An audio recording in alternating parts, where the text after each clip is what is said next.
Bonjour, nouveau numéro de Ça vaut le coup, l'émission qui donne du sens à votre épargne sur Boursorama. Aujourd'hui, on revient sur les dernières annonces de Renault, le constructeur auto qui réaccélère dans l'électrique. Bonjour Laurent Morel.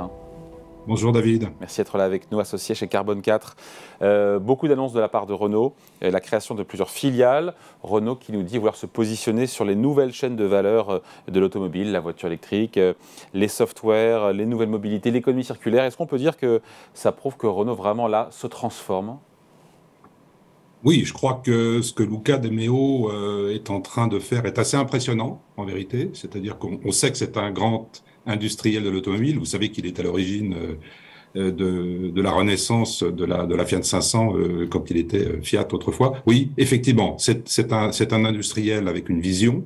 Et c'est cette vision qu'il a essayé d'expliquer le 8 novembre dernier. Alors, c'est pas une surprise, puisqu'en fait, il avait déjà annoncé depuis longtemps les intentions qu'il a décrites plus en détail le 8 novembre dernier. Alors, il est vrai que c'est un petit peu compliqué pour l'investisseur de comprendre parce qu'on nous dit beaucoup de choses à la fois. On nous parle de Mobilize, donc de services et de financement, on nous parle d'électrique, on nous parle de thermique, on nous parle d'électronique. Voilà, donc je crois que pour l'investisseur, c'est peut-être un petit peu compliqué à décrypter et c'est peut-être de ça qu'il faut qu'on parle ce matin.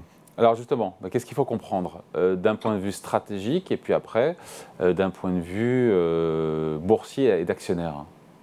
Oui, alors d'un point de vue stratégique, comme je vous le disais, il y a beaucoup de choses qui sont annoncées le 8 novembre dernier.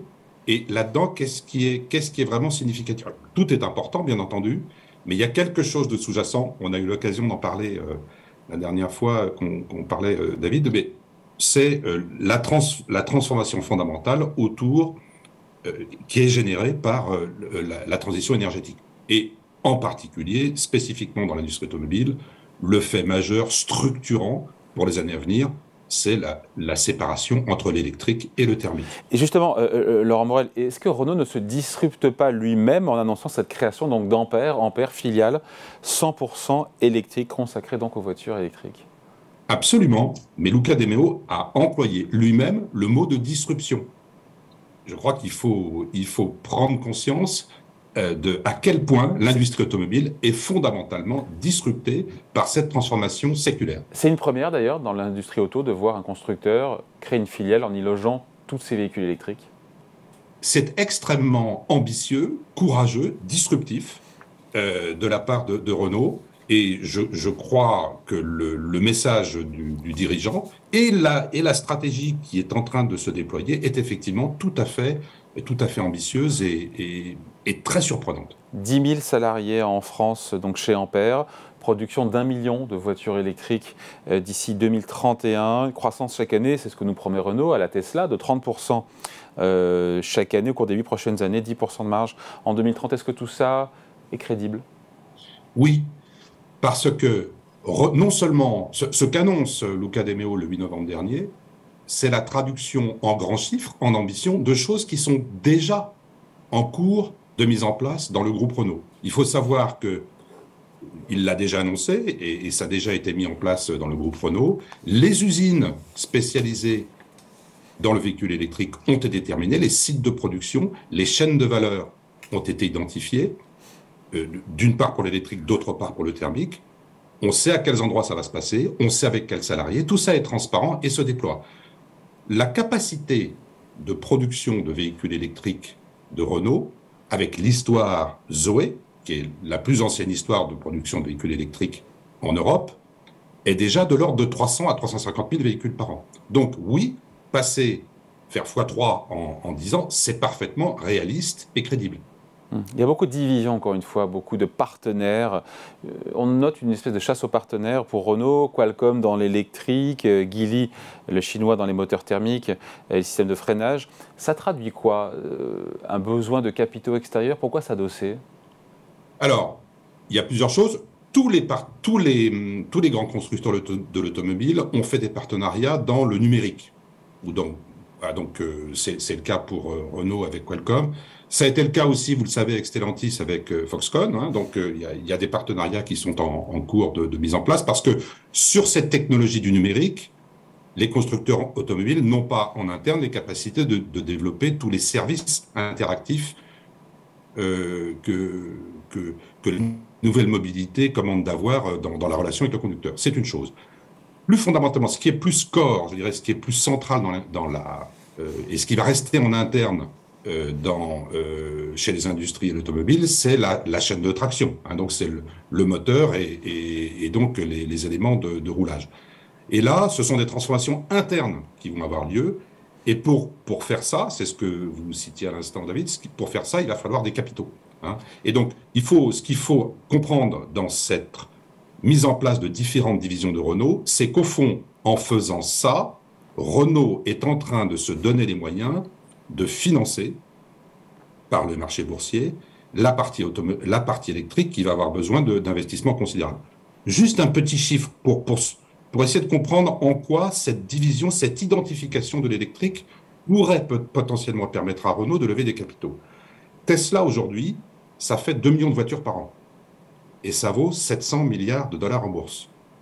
Renault, ça fait 3 millions et demi de véhicules par an à peu près. C'est 10 milliards. C'est moins de 10 milliards en bourse. Et c'est moins de 10 milliards en bourse. OK? Donc, voyez le rapport. Donc, alors que les capacités techniques de Renault à fabriquer des voitures électriques ne sont pas moindres, techniquement et industriellement, que celles de Tesla. Donc, on voit bien que pour développer le marché de l'électrique, il faut faire appel aux capitaux et en singularisant la partie véhicule électrique, le projet sous-jacent de Renault et de Luca de Meo, c'est de donner la capacité à cette partie de l'industrie qui va se développer très fortement, de se développer, de faire appel au marché pour pouvoir... et au passage, de mieux valoriser la maison mère, qui restera majoritaire dans le capital d'Ampère, sa filiale électrique. Bien entendu, mais au fond, derrière ça, il y a ce rapport entre le potentiel industriel et la valorisation boursière, qui, d'après les patrons de Renault, et très objectivement, c'est le cas, n'est pas valorisé à son bon niveau. Ampère qui sera introduit pas avant, au mieux, deuxième semestre 2023. Pour l'actionnaire, qu'est-ce qu'on dit, l'actionnaire qui se veut responsable, durable? Il aura plutôt envie d'aller sur Ampère que de rester sur Renault. Il y aura un choix, un dilemme? En tout cas, je pense que... Un arbitrage. Oui, un arbitrage. Oui, mais c'est là que ça devient intéressant. Pour l'investisseur, en tout cas, ce qui est important, c'est de décrypter.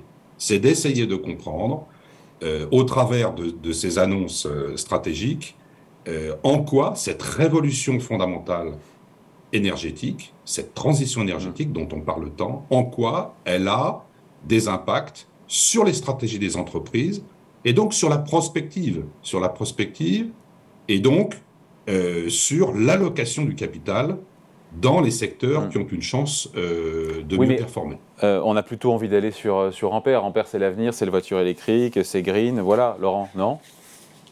Écoutez, chacun fait ce qu'il veut.